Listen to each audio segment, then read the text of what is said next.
అందరికీ వరలక్ష్మి వ్రతం శుభాకాంక్షలు. ఇదే నా ఫస్ట్ వరలక్ష్మి వ్రతం అండి. అది కూడా ఎవరి హెల్ప్ లేకుండా నేను ఒక్కదాన్ని చేసుకున్నాను. పూజకు కావాల్సిన 5 రకాల ప్రసాదాలతో పాటు వడపప్పు సలిమిడి కూడా చేసుకుని అమ్మవారికి నైవేద్యంగా పెట్టుకున్నాను. ఫస్ట్ టైం చేసుకుంటున్నా, అది కూడా ఎవరి హెల్ప్ లేకుండా చేసుకున్నా కాబట్టి ఖచ్చితంగా తప్పులు జరుగుతాయని అనుకుంటున్నాను. ఇంకా అమ్మవారి దయ అంతే. తాంబూలం తీసుకోవడానికి చుట్టుపక్కల వాళ్ళని పిలుద్దామంటే మనకు తమిళేమో రాదు.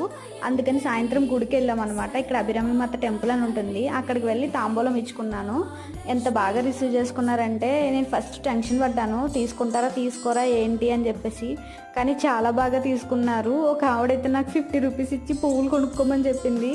వద్దంటే లేదు, తాంబూలం ఇచ్చినప్పుడు అలా తీసుకోవాలి అని చెప్పి డబ్బులు ఇచ్చి పువ్వులు కొనుక్కోమంది. నేను పువ్వులు కొనుక్కొని లోపల గుడిలో దేవుడికి ఇచ్చేసాను అనమాట. మొత్తం 5గురికి నేను తాంబూలాలు ఇచ్చుకున్నాను. ఇలా అయితే నా వరలక్ష్మి వ్రతం కంప్లీట్ అయిందండి. నా వీడియో కనుక నచ్చితే లైక్ చేయండి, ఛానల్ని